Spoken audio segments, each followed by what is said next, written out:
नमस्कार विद्यार्थी मित्रांनो, चालू घडामोडी 2026मध्ये आपलं स्वागत आहे। एक महत्त्वाची सूचना आहे विद्यार्थी मित्रांनो, जे विद्यार्थी आपल्या चॅनलवर नवीन असतील त्यांनी चॅनल सबस्क्राईब करून घ्या, कारण की आपण दररोज चालू घडामोडीचा क्लास घेऊन येत आहे। हा क्लास क्रमांक 78 आहे। आपण दररोज ही सिरीज चालू ठेवलेली आहे विद्यार्थी मित्रांनो। तर चॅनलला सबस्क्राईब करायला विसरू नका, लाईक करायला विसरू नका, शेअर करायला विसरू नका आपल्या फ्रेंड सर्कलमध्ये।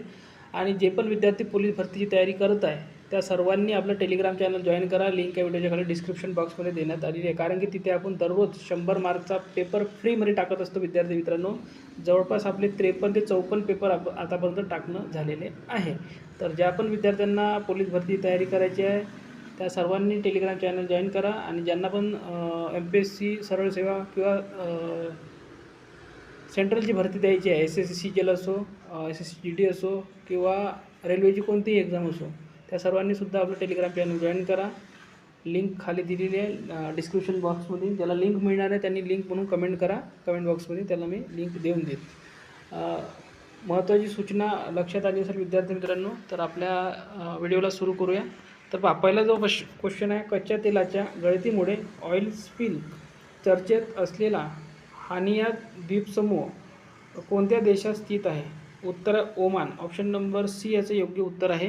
जवळपास आज 15 ते 16 क्वेश्चन आणलेले विद्यार्थी मित्रांनो, आणि जेवढे बी जे क्वेश्चन आहे ते महत्त्वाचे क्वेश्चन आहे, जे पेपरमध्ये जसेच तसे येऊ शकतात। प्रश्न क्रमांक 2 आहे, वृक्षांच्या संरक्षणासाठी कोणत्या राज्यांनी वृक्ष संरक्षण विधेयक 2026ला मंजुरी दिली आहे? उत्तर आहे गुजरात आणि राजस्थान।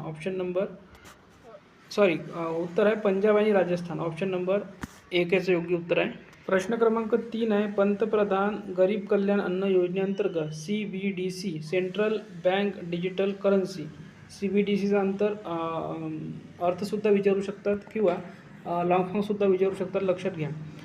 आधारित DBT थेट लाभ हस्तांतरण सुरू करणारा पहिला केंद्रशासित प्रदेश कोणता ठरला?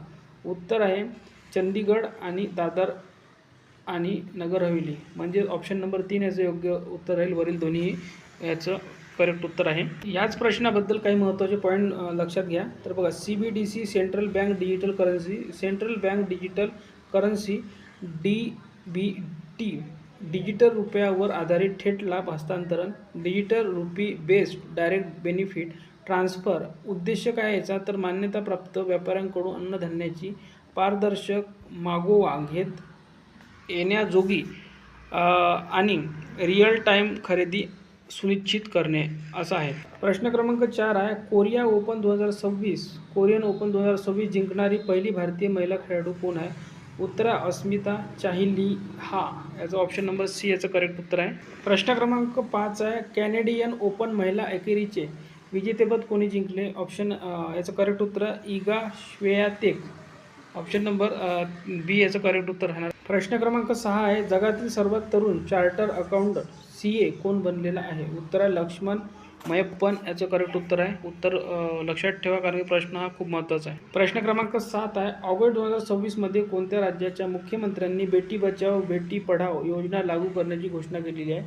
उत्तर आहे याचं पश्चिम Bengal. Option number 1।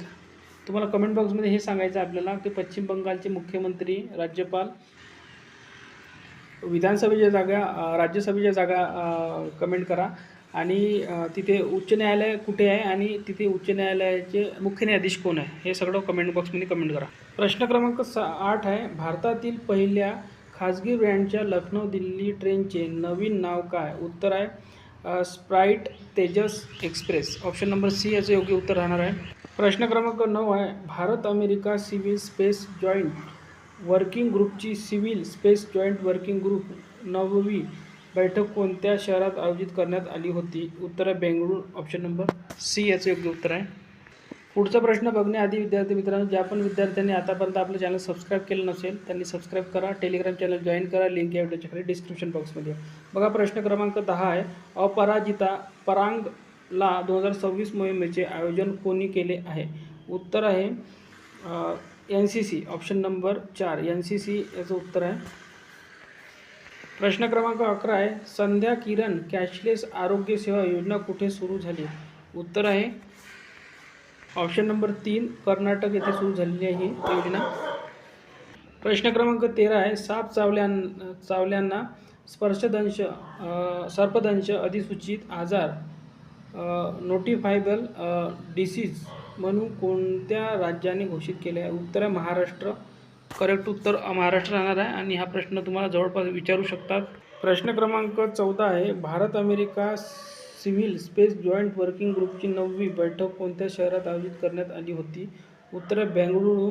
Option number C याचं योग्य उत्तर आहे. प्रश्न क्रमांक 15 आहे, कोणत्या राज्यात स्थापित केलेल्या इलेक्ट्रिक वाहन EV चार्जिंग स्टेशनची संख्या सर्वात जास्त आहे? तर महाराष्ट्रामध्ये सर्वात जास्त संख्या आहे याची. प्रश्न क्रमांक 16 आहे, कोणत्या राज्यातील परीक्षा धरणाला ICRD ने जागतिक वारसा सिंचन रचना वर्ल्ड हेरिटेज इरिगेशन स्ट्रक्चरचा दर्जा दिला आहे? उत्तर आहे उत्तर प्रदेश. ऑप्शन नंबर 1 याचं उत्तर आहे. तर बघा विद्यार्थी मित्रांनो, अशा प्रकारे आजचे जे प्रश्न आहेत ते खूप महत्त्वाचे आहे आणि अशाच प्रकारे नवनवीन प्रश्न आणि जे परीक्षेमध्ये येऊ शकतात तेच आपण घेऊन येत असतो. तर त्यासाठी तुम्हाला एकच काम करायचं आहे, चॅनलला सबस्क्राईब करायचं आहे, व्हिडिओला शेअर करायचं आहे, लाईक करायचं आहे आणि आपलं टेलिग्राम चॅनल जॉईन करा. लिंक व्हिडिओच्या खाली डिस्क्रिप्शनमध्ये देण्यात आलेली आहे. धन्यवाद.